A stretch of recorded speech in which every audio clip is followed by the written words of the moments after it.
Hello, my name is Dave Emory, and in the next two half-hour segments, we're going to be discussing something which, in a sense, could be said to be the raison d'etre for this program. One of the reasons, the main reason that I have engaged in this line of research and endeavor over the years is to try to bring to the American people, or as many of them as I can reach, the truth concerning some very important events that they will need to know about in order to intelligently govern their lives, and some events which unfortunately have not received the attention due them.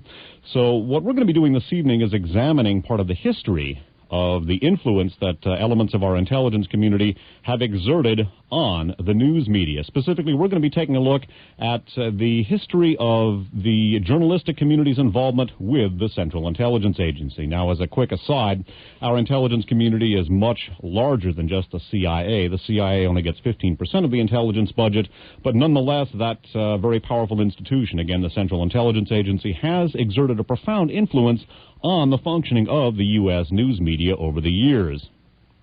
Research credit on the following article goes to a member of the listening audience. This comes from the Namebase Newsline newsletter, specifically issue number 17 from April and June of 1997.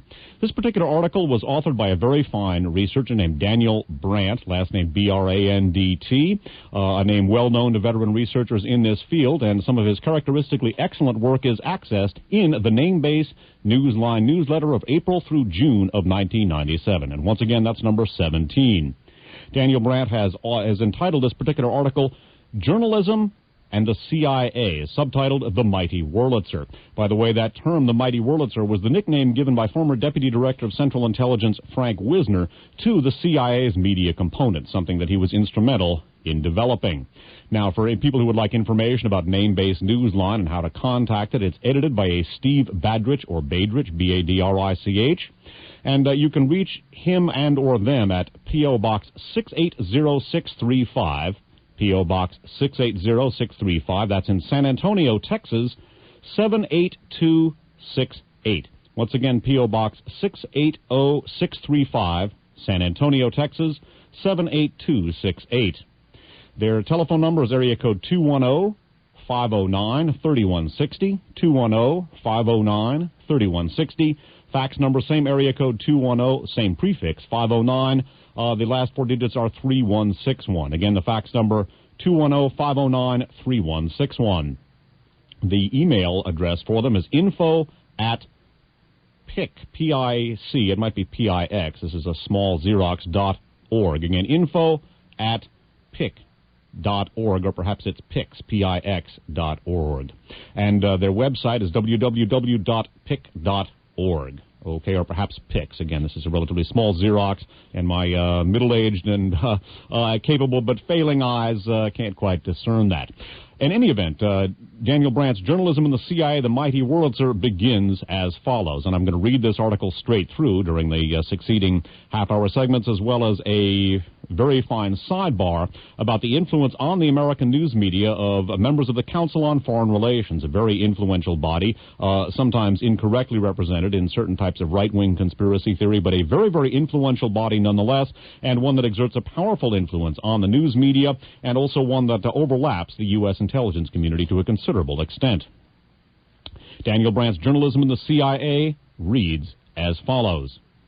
Alongside those Greek morality plays and biblical injunctions, we are also reminded by history itself that the use of unethical means to achieve a worthy end can be self-destructive. Power, by definition, is isolated from the correcting signals of external criticism. Or perhaps the feeling of fighting evil fits so comfortably that it's difficult to shed even after objective circumstances change. The history of U.S. intelligence since World War II follows both patterns. The Office of Strategic Services, the CIA's predecessor, had jurisdiction over wartime covert operations and propaganda in the fight against fascism. OSS Chief William Donovan recruited heavily among social and academic elites. When the CIA was launched in 1947 at the beginning of the Cold War, these pioneers felt that they had both the right and the duty to secretly manipulate the masses for the greater good. OSS veteran Frank Wisner, W-I-S-N-E-R, ran most of the early peacetime covert operations as head of the Office of Policy Coordination. Although funded by the CIA, OPC wasn't integrated into the CIA's Directorate of Plans until 1952 under OSS veteran Allen Dulles. Both Wisner and Dulles were enthusiastic about covert operations. By mid-1953, the department was operating with 7,200 personnel and 74% of the CIA's total budget. Wisner created the first, quote, information superhighway, unquote. But this was the age of vacuum tubes, not computers, so he called it his, quote, mighty Wurlitzer, unquote. The CIA's global network funded the Italian elections in 1948, sent paramilitary teams into Albania, trained nationalist Chinese on Taiwan, and pumped money into the Congress for Cultural Freedom, the National Student Association, and the Center for International Studies at MIT. Key leaders and labor unions in Western Europe received subsidies, and Radio Free Europe and Radio Liberty were launched. The Wurlitzer, an organ designed for film productions, could imitate sounds such as rain, thunder, or an auto horn. Wisner and Dulles were at the keyboard directing history. The ethos of the fight against fascism carried over into the fight against godless communism. For these warriors, the Cold War was still a war. OSS highbrows had already embraced psychological warfare as a new social science. Propaganda, for example, was divided into, quote, black, unquote, propaganda, stories that are unattributed or attributed to non-existent sources, or false stories attributed to a real source, quote, gray, unquote, propaganda, stories from the government where the source is attributed to others, and, quote, white, unquote, propaganda, stories from the government where the source is acknowledged as such. After World War II, these Psy-war techniques continued. C.D. Jackson, a major figure in U.S. Psy-war efforts before and after the war, was simultaneously a top executive at Time Life. Psy-war was also used with success during the 1950s by Edward Lansdale, first in the Philippines and then in South Vietnam. In Guatemala, the Dulles brothers worked with their friends at United Fruit, in particular the father of public relations, Edward Bernays, B-E-R-N-A-Y-S, who for years had been lobbying the press on behalf of United. When CIA puppets finally took over in 1954, only applause was heard from the media, commencing 40 years of CIA-approved horrors in that unlucky country. By the way, I would interject that the 1954 CIA overthrow of Jacobo Arbenz had nothing to do with the overthrow of communism. Arbenz wanted to reform Guatemala, which was essentially a feudal society, and to turn it into a modern, market-oriented capitalist society specifically modeled on the United States. However, in order to do this, he appropriated scores of thousands of acres of United Fruit-owned land. That obviously did not sit well with United Fruit. They then used their influence within the national security establishment and CIA to overthrow Jacobo Arbenz. Continuing. Bernays' achievements apparently impressed Allen Dulles, who immediately began using U.S. public relations experts and front groups to promote the image of Ngo Dinh Diem as South Vietnam's savior. The combined forces of unaccountable covert operations and corporate public relations, each side able to tap massive resources, are sufficient to make the concept of, quote, democracy, unquote, obsolete. Fortunately for the rest of us, unchallenged power can lose perspective. With research... Beginning again, fortunately for the rest of us, unchallenged power can lose perspective. With research and analysis, the capacity to see and understand the world around them, entrenched power must constantly anticipate and contain potential threats. By the way, I realize why I stumbled. I believe this was meant to be, unfortunately for the rest of us, unchallenged power can lose perspective. I believe this is an editorial mistake, hence the hesitation. So I believe that should read, unfortunately for the rest of us, unchallenged power can lose perspective. Continuing. But even as power seems more secure, this capacity can be blinded by hubris and isolation. Troublesome notes were heard from the Wurlitzer in the 1960s, but not from American journalism, which had already sold its soul to the empire. Instead, the announcement that the emperor had no clothes was made by a new generation. Much that was dear to this counterculture was stylistic and superficial, and there were many within this culture itself, and certainly within the straight media, who mistook this excess baggage for its essence. Nevertheless, the youth culture's rumpled opposition was sufficient to slow down the machine and let in some light. The ruling class failed to see the naked contradictions that they had created. They expected that the most privileged, best-educated generation in history could be forcibly drafted to fight a dirty war against popular self-determination some 8,000 miles away, a war that clearly had more to do with anti-communist ideology and corporate greed than it did with the defense of America. The elites didn't have a clue that this was even a problem. President Johnson's knee-jerk response to the student anti-war movement, for example, was to pressure the CIA into uncovering the nefarious and non-existent foreign influences behind it.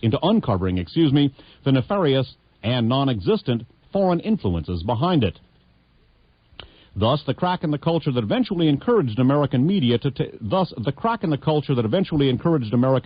take a look at themselves. With rare exceptions, it was the alternative press that began to question racism, police brutality, Vietnam, the defense establishment, and the JFK assassination. In 1967, Ramparts magazine exposed a portion of the CIA's covert funding network, whereupon the New York Times and Washington Post began naming more names. By then, the Wurlitzer would never sound the same, particularly after the 1968 assassinations of Martin Luther King and Robert Kennedy invited further suspicions. The counterculture burned out once the war wound down, but it had already dented the lemming-like consensus that typified an earlier period. For roughly 10 years between 1967 and 1977, Americans learned something of their secret history. From the perspective of 20 additional years, the results were mixed and much remained secret.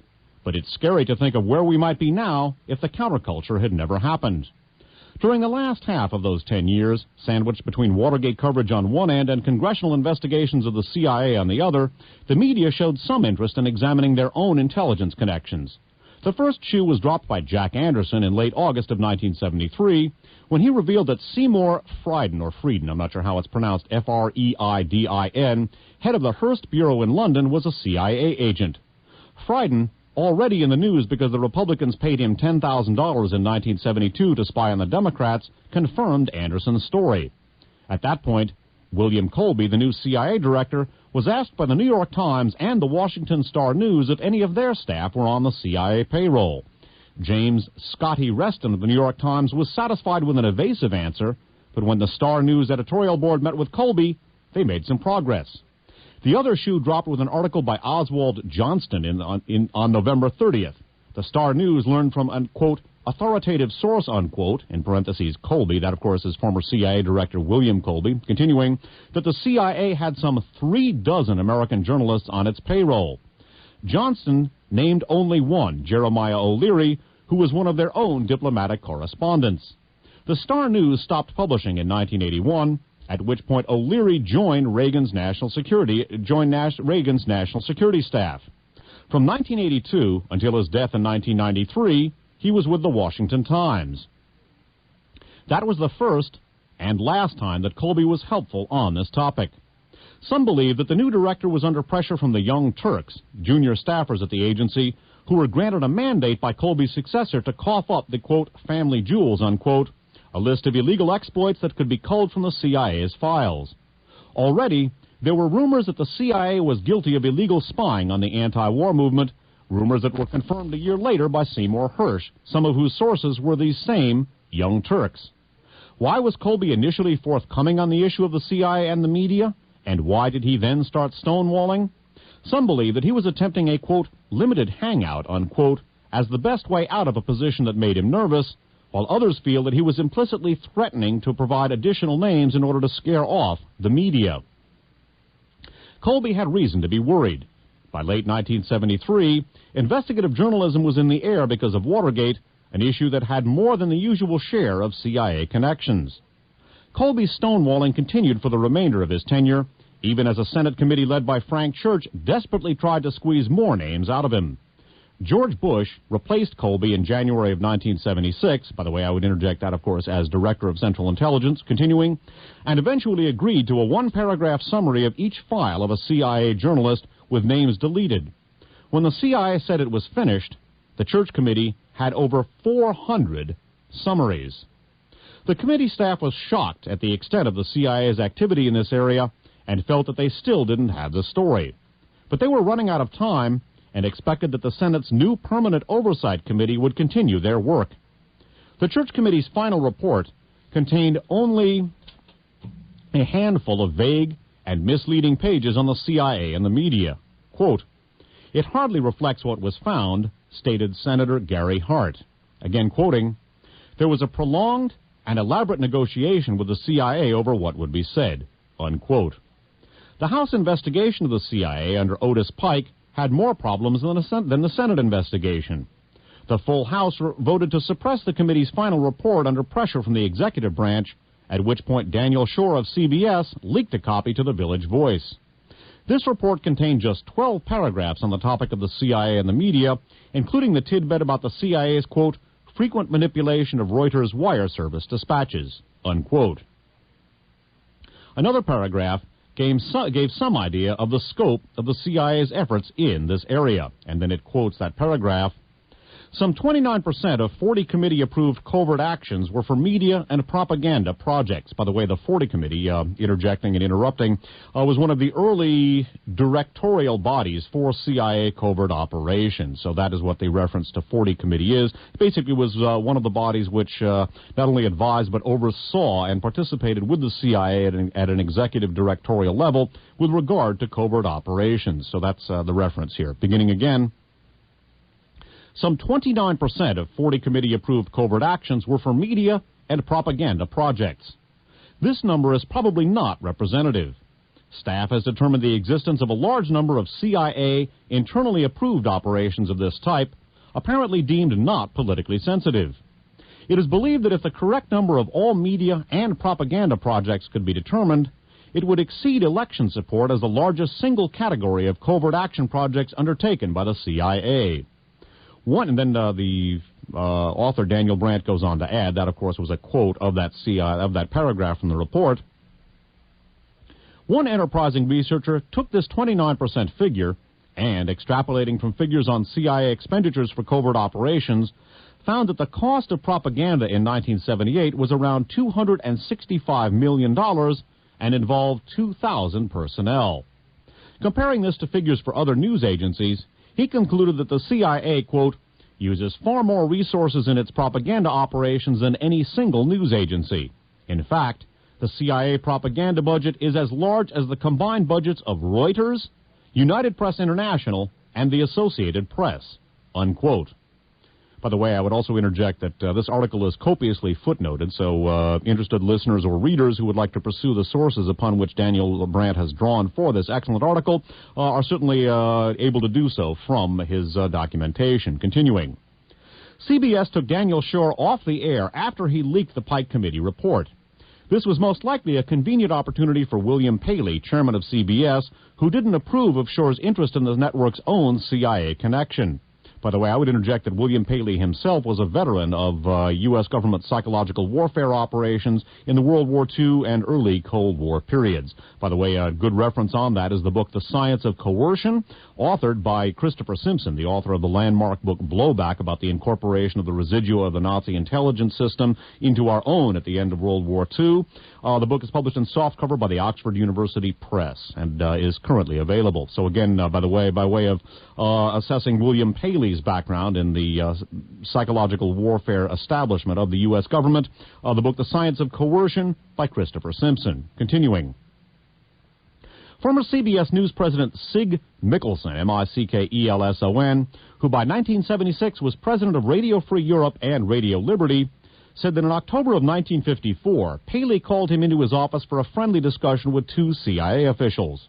Schorr mentioned this on Walter Cronkite's show, and in an op-ed piece for the New York Times, Arthur Hayes Sulzberger, the late publisher of the Times, had been cozy with the CIA also. There are executives and retired executives, Schorr wrote, again quoting, who could help dispel the cloud hanging over the press by coming forward to tell the arrangements they made with the CIA, unquote. Little had changed since 1974, when Michael J. Harrington, a Democratic congressman from Massachusetts, leaked Colby's closed-door testimony about CIA involvement in the 1973 coup in Chile. Harrington soon found himself the target of a formal ethics committee investigation. Now, Schorr was also their target. Apparently, Congress was fearful that the executive branch might paint them as bungling and irresponsible when it came to keeping secrets, and then use this as a club to deprive them of access to information. If Congress felt this way, it was more than simple paranoia. In 1976, the CIA began cranking up their Wurlitzer on the matter of Richard Welch, a station chief in Athens who was assassinated by urban guerrillas at the end of 1975. The CIA's exploitation of this timely tragedy had both an immediate target and a general target. Ostensibly, the CIA was complaining about an obscure Washington magazine called Counterspy, which had been printing CIA names. In the same spirit, Philip Agee's just-published Diary of CIA Tricks in Latin America was loaded with names and was already an international sensation. But the general target of this campaign was more important. The CIA managed to change the nature of the debate. Suddenly, it was no longer a question of what dirty work the CIA might be doing, but rather a question of what happens when the press recklessly endangers the lives of our brave boys overseas. By the way, the AG book is on company business. It's called A CIA Diary. Actually, I may be misrepresenting the title on company business, but it's called a CIA Diary. That's the subtitle. Off the top of my head, I've forgotten the title of Philip Agee's first book. He also has a second follow-up volume called Dirty Tricks. By the way, note again that the CIA has only 15% of the overall intelligence budget, so in assessing CIA deeds and misdeeds, one should not make the mistake of seeing the CIA as the most important part or even the bulk of U.S. intelligence. Again, it only gets 15% of the intelligence budget. One does not hear, for example, about the National Security Agency, the Defense Intelligence Agency, the Army Security Agency, the Office of Naval Intelligence, the Office of Special Investigations, or OSI, Air Force Intelligence, all of which are very, very powerful. Some, in my opinion, more so than the CIA. Continuing. The fact that Welch's name had been published by the East Germans 5 years earlier, and that he could be identified as a CIA officer from his listing in the unclassified 1973 State Department Biographic Register, were both ignored. In any case, it was hardly a secret in Athens. The group that killed Welch had been stalking his predecessor, Stacey Hulse, H-U-L-S-E, until Welch moved into the Hulse residence 5 months earlier. Colby eventually admitted to a House subcommittee that Welch's cover was inexcusably weak, and that the publication of his name in an Athens newspaper had only an indirect effect on his assassination. Colby could say this 2 years later, because by then his comments were destined for a back page. The battle to reign in the CIA was already lost. In 1982, Congress passed a controversial new law that made publication of CIA names a felony under certain conditions. Although these conditions rarely applied to journalists, the wide coverage on this issue served to intimidate most publishers and editors. Today, the CIA, which once issued an automatic no comment when asked anything by reporters, is playing an adept game of soft cop, hard cop public relations. In 1991, an internal CIA task force recommended a more active posture by the public affairs officer when responding to requests for assistance. That year, they handled 3,369 telephone inquiries from reporters, provided 174 unclassified background briefings for them at headquarters, and arranged 164 interviews with senior agency officials. The, quote, hard cop, unquote, was discovered by Katrina Vanden Heuvel, editor of the Nation. By the way, remember the name Katrina Vanden Heuvel. We're going to see her name later on in a sidebar provided by Daniel Brandt as one of a number of journalists who are affiliated with the Council on Foreign Relations. Again, a very powerful body which exerts a powerful influence over American national security, journalistic, and political policy. Continuing. Of Katrina Vanden Heuvel, Daniel Brandt writes, in 1995, she was telephoned by Vin Swayze, S-W-A-S-E-Y, CIA Deputy Director of Public Affairs, who strongly objected to an editorial because it included the names of 9 former station chiefs in Guatemala. Reuters was persuaded by Swayze's colleagues to run the story without the names. The final months of 1977 produced 3 significant pieces of journalism on the CIA and the media just before the issue was abandoned altogether. The first, by Joe Trento and Dave Roman, reported the connections between Copley Press and the CIA. Owner James S. Copley cooperated with the CIA for 3 decades.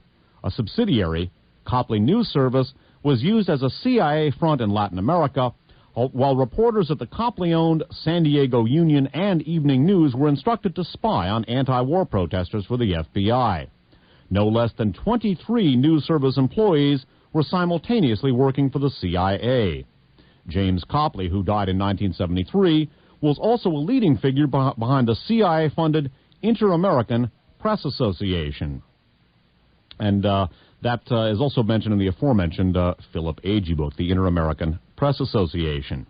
We're going to continue with this reading and analysis of Daniel Brandt's article in our next half-hour segment.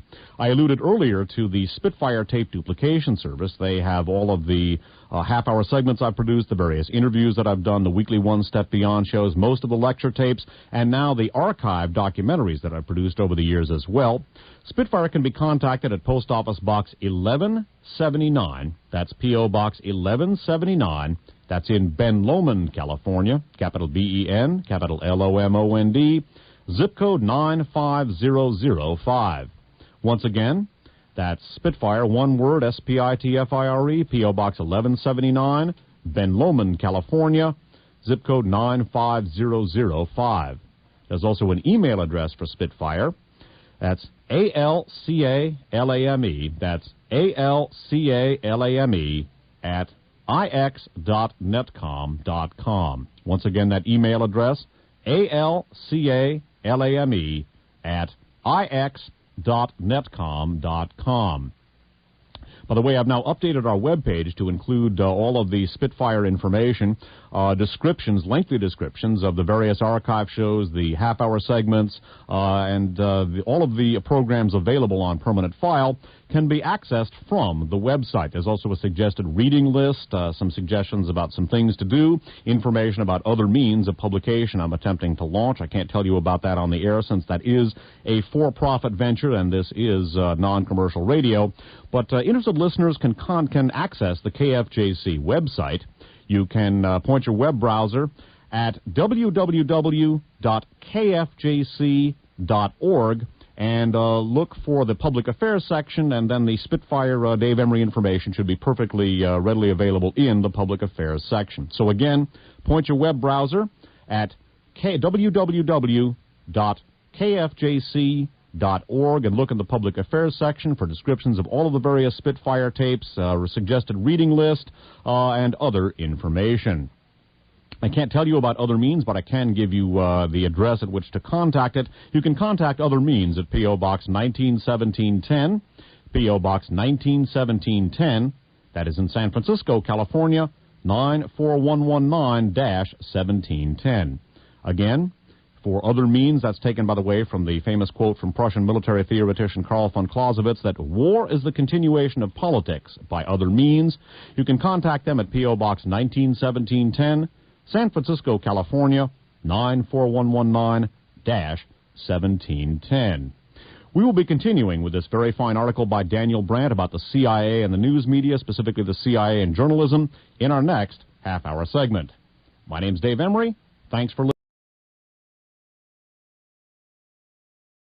Hello, my name is Dave Emory, and in this half-hour segment, we're going to continue with an analysis of the historical and functional relationship between journalism and the intelligence community. Specifically, in this case, we're going to be examining the relationship between the Central Intelligence Agency and the American journalistic community. Now, one should not make the mistake of equating the CIA with the U.S. intelligence community. It is obviously part of it. At the same time, it's only the CIA, that is, only receives about 15% of the intelligence community budget. One does not hear about the DIA, the NSA, ONI, OSI, the Army Security Agency, or various other intelligence agencies. One does hear about the CIA, but one should not make the mistake of equating the CIA with U.S. intelligence per se, although, again, obviously it is part of it.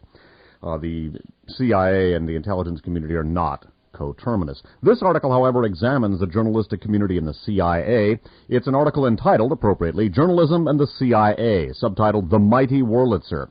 It's by a very fine researcher named Daniel Brandt, last name B-R-A-N-D-T, and this article was published in the Namebase Newsline.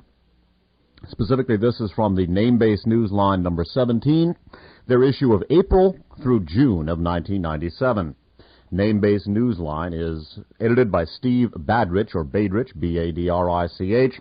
They can be reached at P.O. Box 680635, San Antonio, Texas, 78268. That's P.O. Box 680635, San Antonio, Texas, 78268. The telephone number is area code 210-509-3160. Once again, that's 210-509-3160. Fax number 210-509-3161. And the email and website address are a little bit too small for me, for my middle-aged eyes here to handle. So that should be nonetheless relatively easy for people to find using a search function. In the first part of the discussion concerning this article, I read from the article, and we examined the development of the historical relationship between the Central Intelligence Agency and the media. This was a relationship that had its genesis during the Second World War with the CIA's predecessor, the OSS, the Office of Strategic Services, and the relationship then developed during the Cold War. Specifically, Deputy Director of Central Intelligence Frank Wisner had much to do with developing the CIA's media component, and he termed the CIA's media component the Mighty Wurlitzer, hence the title or the subtitle of this particular article. After a discussion of various journalistic attempts, somewhat attenuated attempts, as it turned out, after discussing various journalistic attempts at disclosing the truth concerning the relationship between journalists and the CIA, the author Daniel Brandt writes as follows. The next article was by Carl Bernstein of Watergate fame. In a long piece in Rolling Stone, he came up with a figure of 400 American journalists over the past 25 years, that is to say, working with the CIA, beginning again. The next article was by Carl Bernstein of Watergate fame. In a long piece in Rolling Stone, he came up with a figure of 400 American journalists over the past 25 years, based primarily on interviews with Church Committee staffers. This figure includes stringers and freelancers who had an understanding that they were expected to help the CIA, as well as a small number of full-time CIA employees using journalism as a cover. It did not include foreigners, nor did it include numerous Americans who traded favors with the CIA and the normal give and take between a journalist and his sources. In addition to some of the names already mentioned above, Bernstein supplied details on Stuart and Joseph Alsop, Henry Luce, Barry Bingham Sr. of the Louisville Courier-Journal, Hal Hendricks of the Miami News, columnist C.L. Sulzberger, Richard Salant of CBS, and Philip Graham and John Hayes of the Washington Post. Bernstein concentrated more on the owners, executives, and editors of news organizations than on individual reporters. Let's not pick on some poor reporters, for God's sake, William Colby said at one point to the Church Committee's investigators. Let's go to the management. They were witting. Unquote. Bernstein noted that Colby had specific definitions for words such as contract employee, agent, asset, accredited correspondent, editorial employee, freelance, stringer, and even reporter. And through careful use of these words, the CIA, quote, managed to obscure the most elemental fact about the relationships detailed in its files, i.e., that there was recognition by all parties involved that the cooperating journalists were working for the CIA, whether or not they were paid or had signed employment contracts, unquote. The reaction to Bernstein's piece among mainstream media was to ignore it or to suggest that it was sloppy and exaggerated. Then, 2 months later, the New York Times published the results of their, quote, 3-month inquiry by a team of Times reporters and researchers, unquote. This 3-part series not only confirmed Bernstein, but it added a wealth of far-ranging details and contained twice as many names. Now, almost everyone pretended not to notice. The Times reported that over the last 20 years, the CIA owned or subsidized more than 50 newspapers, news services, radio stations, periodicals, and other communications facilities, most of them overseas. These were used for propaganda efforts or even as cover for operations. Another dozen foreign news organizations were infiltrated by paid CIA agents. At least 22 American news organizations had employed American journalists who were also working for the CIA, and nearly a dozen American publishing houses printed some of the more than 1,000 books that had been produced or subsidized by the CIA. When asked in a 1976 interview whether the CIA had ever told its media agents what to write, William Colby replied, quote, "Oh, sure, all the time," unquote. Since domestic propaganda was a violation of their charter, the CIA defined the predictable effects of their foreign publications as, quote, blowback, unquote, or, quote, domestic fallout, unquote, which they considered to be, quote, inevitable and consequently permissible, unquote. But former CIA employees told the Times that apart from this unintended blowback, again quoting, some CIA propaganda efforts, especially during the Vietnam War, had been carried out with a view toward their eventual impact in the United States. The Time series concluded that, at its peak, the CIA's network, quote, embraced more than 800 news and public information organizations and individuals, unquote. By the time the Time series appeared, Congress was looking for a way out of the issue. Obligingly, Stansfield Turner promised that the CIA would avoid journalists, quote, accredited by any U.S. news service, newspaper, periodical, radio, or television network, or station, unquote. There were at least 3 problems with this that most press coverage overlooked. Many stringers and freelancers are not accredited. It didn't cover any foreign-owned media, and, as Gary Hart complained at the time, the new policy included a provision that allowed the CIA to unilaterally make exceptions whenever it wished. Within several years of this alleged policy, the new Reagan administration ignored it in favor of a shooting war in Central America, one component of which was an illegal, CIA-administered propaganda war at home. Edgar Chamorro, a Contra sympathizer in Miami with a background in public relations, was recruited by the CIA in late 1982. After 2 years of following the CIA's instructions regarding the manipulation of U.S. journalists and even members of Congress, Chamorro went public with his story. By now, Congress was clearly outmaneuvered, even though it alone held the purse strings that controlled funding for the war. The inability of Congress to address the CIA media problem in the 1970s meant that more powerful forces were at work. In fact, while Congress was wringing its left hand over illegal CIA activities, its right hand was helping the CIA overhaul its Wurlitzer. Ever since 1967, when the Katzenbach Committee was tasked by Lyndon Johnson to study the problem of the CIA's use of domestic organizations, the agenda at the highest levels had been to remove such activities from the CIA's payroll and continue them under a new umbrella. In the unclassified portion of their report, this committee recommended giving money openly through a, quote, public/private mechanism, unquote. The CIA's big mistake was not supplanting itself with private funds fast enough, unquote, observed Gloria Steinem, who had been part of the CIA's global network. By the way, Steinem, in touting her journalistic credentials, mentioned her background in the CIA in interviews with the New York Times and Washington Post, and said basically that the CIA was good journalistic training. And so her CIA background is a matter of public record. Continuing, the Asia Foundation was given a large, quote, severance payment, unquote, to tie them over while they looked for private funding, and the Congress for Cultural Freedom got over $4 million from the Ford Foundation. In 1971, Radio Liberty and Radio Free Europe were spun off and funded separately by new legislation. While this hardly diminished the CIA's control of these radio stations, it did help public relations by facilitating, quote, deniability, unquote. Then, in 1983, Congress created the National Endowment for Democracy with funding to carry on many of the activities that the CIA once carried out covertly within its own budget. Bits and pieces of the old Wurlitzer were still evident everywhere. John Richardson, Jr., the new chairman of NED, had been president and CEO of Radio Free Europe during the 1960s, and some of the NED's dozens of grants were issued to groups that solicited aid for the Contras. Quote, "It is not necessary to turn to the covert approach," unquote, commented Colby in regard to the NED program. Again, that's the National Endowment for Democracy. I've discussed that in, among other programs, RFA 36.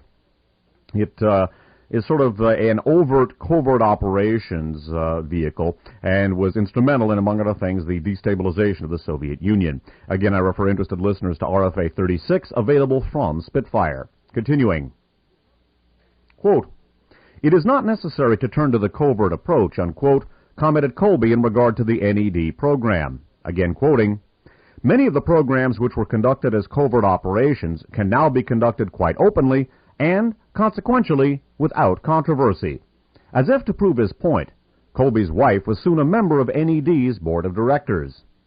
Two major changes since the 1980s, the collapse of socialism and the centralization of domestic and transnational media, suggest that the CIA now has everything well in hand. But it is far too early to tell. The pressure to stay competitive in the global marketplace could provoke economic nationalism in countries where the CIA was once free to roam. France and Germany, for example, have recently expelled CIA agents. At the same time, the Soviet people are having second thoughts about all those benefits of U.S.-imposed capitalism. China remains aggressive and uncompromising, they may even tolerate less interference from us in their political process than we do from them.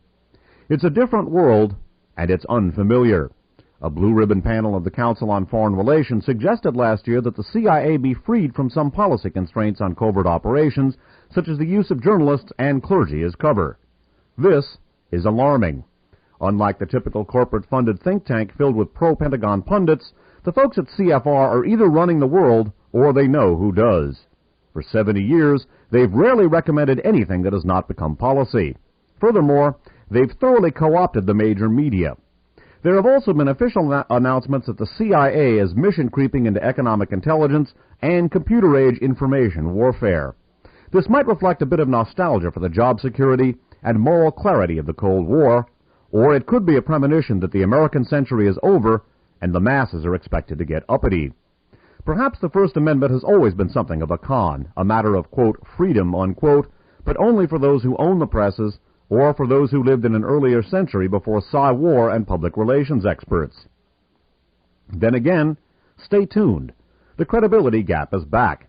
By the way, that refers to the gap between what the government was saying during the Vietnam War and what the public was inclined to believe. So that's the reference to credibility gap. Younger listeners may not remember that particular journalistic and ideological football. Beginning again.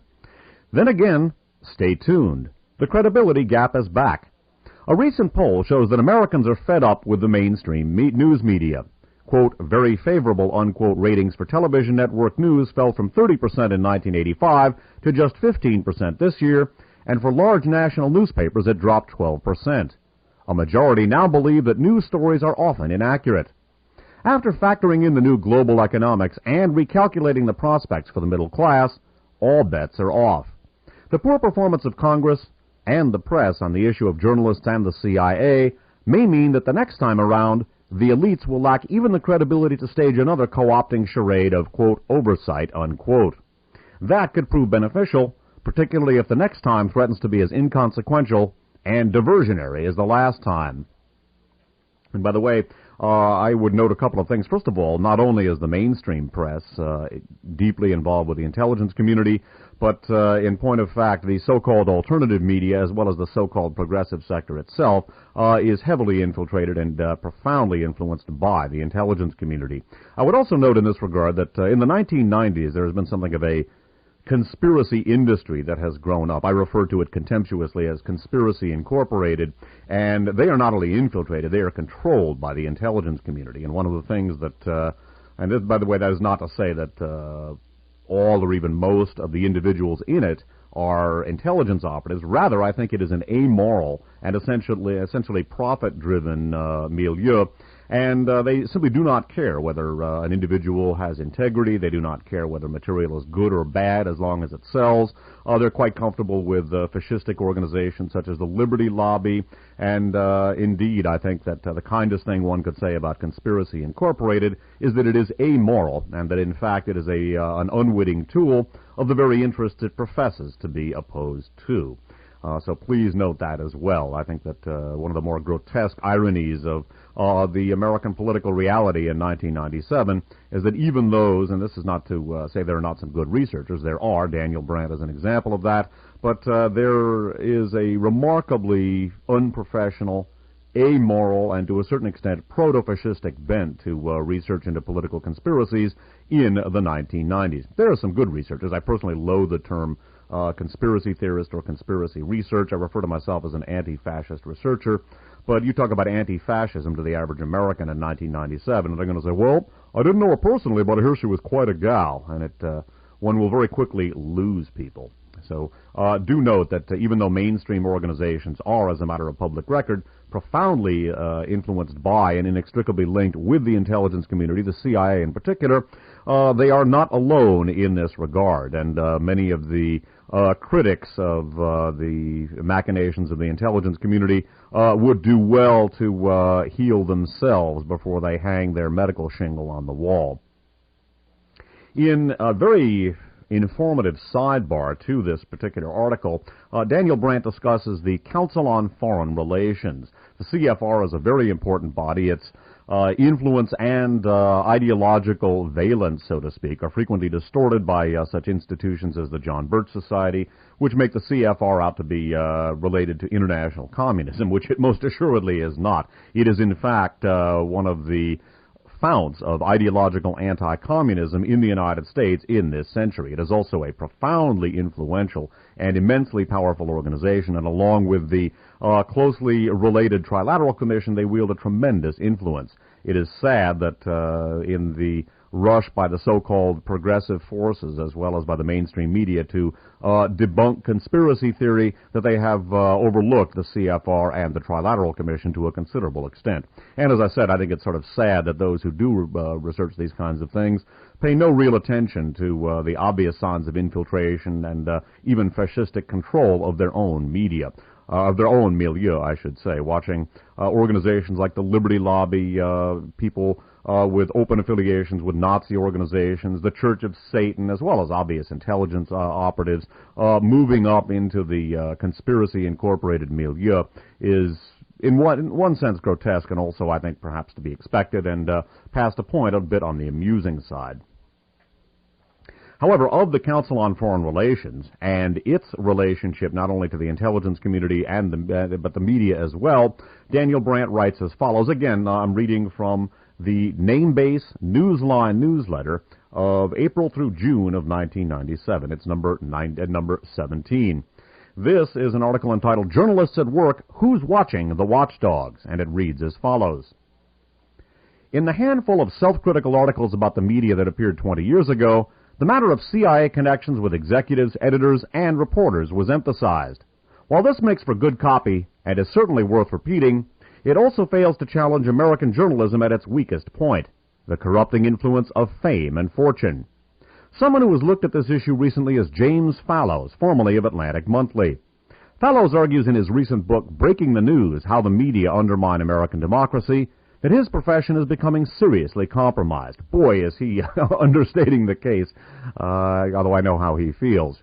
The name recognition that comes from flaccid punditry can be lucrative on the lecture circuit. Or, if you have a name already, perhaps by doing something useless or naughty at the White House, you can acquire pundit status by writing a kiss-and-tell book. Big stars such as Cokie Roberts can collect 5 figures simply by offering up flattering platitudes at a corporate convention. Another problem is the revolving door between the media and the government. It's considered a badge of honor for a journalist to have spent time working for the White House, whereas it should be seen as a conflict of interest. Some suggest that it's okay to make the switch once. Bill Moyers can call himself a journalist after working for Lyndon Johnson, but David Gergen has been spinning through the door so often that it makes the rest of us dizzy. Gergen flacked for Nixon, Ford, Reagan, and finally Clinton, and between administrations he was an editor at U.S. News and World Report and a commentator for PBS. Come to think of it, James Fallows himself, the new editor at U.S. News and World Report, was the chief speechwriter for Jimmy Carter. Pundits and superstars aside, the larger problem is that the media is owned by the ruling class. With the increased media centralization of the last 20 years, their lock on the masses is now so complete that when they maintain an appearance of objectivity, it's only out of habit. Sentences containing the words ruling class are scribbled self-consciously these days, a measure of how well they have cornered the market on perception and perverted what class consciousness we once had into a mass consumer consciousness. How can one distinguish between news and propaganda when the overlaps and interlocks are so pervasive? John Chancellor was with NBC, then with Voice of America, and then again with NBC. John Scali was with ABC, and then with Nixon, and then again with ABC. Ben Bradley of Watergate and Washington Post fame was once a propagandist in Paris, taking orders from the CIA station chief, and was friends with James Angleton. By the way, interrupting, James Angleton was the CIA's director of counterintelligence for many years. Continuing, Bradley's sister-in-law was Mary Meyer, divorced from Cord Meyer. She was JFK's lover, and her 1964 murder was never solved. Robert John Myers was in the CIA for 20 years, at one time was an assistant to William Colby, and became publisher of the New Republic in 1968. Generoso Paul Pope Jr. was in the CIA the year before he bought the National Enquirer in 1952. By the way, I would add that Generoso Pope was a CIA psychological warfare specialist. Continuing, Laughlin Phillips Co-founder of the Washingtonian, was in the CIA for 15 years. Former top CIA officials Cord Meyer Jr. and Tom Braden became columnists. Unlike Braden, Meyer rarely talks about his CIA career. George R. Packard and L. Bruce Van Voorst were with the CIA before they joined Newsweek, and Philip Guyland worked for the CIA while on leave from the Wall Street Journal. There's always Katharine Graham, one of the world's richest women, who is now recognized as a victim of the male-dominated culture because her new autobiography says it's so. In a 1988 speech at CIA headquarters, Graham warned to her audience, quote, We live in a dirty and dangerous world. There are some things the general public does not need to know and shouldn't. I believe democracy flourishes when the government can take legitimate steps to keep its secrets and when the press can decide whether to print what it knows. Here is a list of some pundits, news anchors, columnists, commentators, reporters, editors, executives, owners, and publishers. This list was compiled much too quickly, merely by scanning the 1995 membership roster of the Council on Foreign Relations, the same CFR that issued a report in early 1996 bemoaning the constraints on our poor, beleaguered CIA. It's not a wallet-sized card, but keep it handy somehow. The next time someone denounces all conspiracy theories as wacky, check out the name. You might not be surprised. By the way, first William Bundy and then William G. Hyland edited CFR's flagship journal Foreign Affairs between the years 1972 and 1992. Bundy was with the CIA from 1951 to 1961, and Hyland from 1954 to 1969. By the way, also note the book Catherine the Great by Deborah Davis. It's an excellent account of the Graham Publishing Empire's relationship with, among other things, the CIA. And, in fact, the CIA under Allen Dulles had much to do with the growth of the Graham Publishing Empire. And again, the title of the book, Catherine the Great, by Deborah Davis. Also note, too, with regard to the Inter-American Press Association, the first of Philip Agee's books, I slipped on the title in the first of these segments, it's called Inside the Company, a CIA Diary. He also had another book called Dirty Work as well. In fact, he may have even come out with a third book called Supplement to Dirty Work. In any event, Daniel Brandt presents a list of various journalists, mainstream journalists, who work for the CFR or are part of the CFR, and it reads in many ways like a who's who of prominent American mainstream journalists, as well as some so-called alternative journalists. Rune Arledge, by the way, deeply involved with ABC Sports and later ABC News. Sidney Blumenthal, writes for the New York Times. David Brinkley, of course. Tom Brokaw. William F. Buckley. James E. Burke. Harding Carter III, John Chancellor, George Kreil III, Arnaud de Bourgrave, Karen DeYoung, Christopher S. Dickey, Joan Didion, Leonard Downey Jr., Elizabeth Drew, Roland Evans Jr., James Fallows, Thomas L. Friedman, Suzanne Garment, Leslie H. Gelb, David R. Gergen, Philip L. Guyland, Georgie Ann Geyer, Katharine Graham, James L. Greenfield, Meg Greenfield, Peter Gross, Jim Hoagland, Warren Hogue, David Ignatius, Robert G. Kaiser, Marvin Kalb, Peter R. Kahn, Ann Karalakis, Joe Klein, Morton Kondracki, Charles Krauthammer, Irving Kristol, Jim Lehrer, Joseph Lelyveld, Lee Lescazi, Anthony Lewis, Flora Lewis, Michael Levitas, Michael E. Lind, Katie Martin, Jessica T. Matthews, Carl E. Meyer, Sig Mickelson, Judith Miller, Jack Nelson, John B. Oakes, Walter H. Pincus, Norman Podoretz, Dan Rather, Stephen S. Rosenfeld, A.M. Rosenthal, by the way, of the New York Times, Jack Rosenthal, Diane Sawyer. Diane Sawyer, by the way, had worked for the Nixon White House, Daniel L. Shore, Robert B. Semple, Jr., Hedrick L. Smith, George Stephanopoulos, Strobe Talbot, Lawrence A. Tisch, Seymour Topping, Robert C. Toth, Mark Eulig, Garrick Utley, Katrina vanden Heuvel, L. Bruce Van Voorst, Milton V. Orst, Ben J. Wattenberg, Craig R. Whitney, Stephen Wiseman, Lally G. Weymouth, Roger W. Wilkins, and Mortimer B. Zuckerman. And again, this I've been reading from Name-Based Newslines, issue of April through June of 1997. It is number 17. And courtesy, I want to tip a hat to a listener who sent this to me. I'm going to give the address, etc. I made an allusion to Spitfire. That's the tape duplication service that stocks all of my tapes at this point. They stock all of the half-hour segments that I've done, the various interviews, virtually all of the lecture tapes. They also now they carry the weekly One Step Beyond shows as well as the archive shows as well.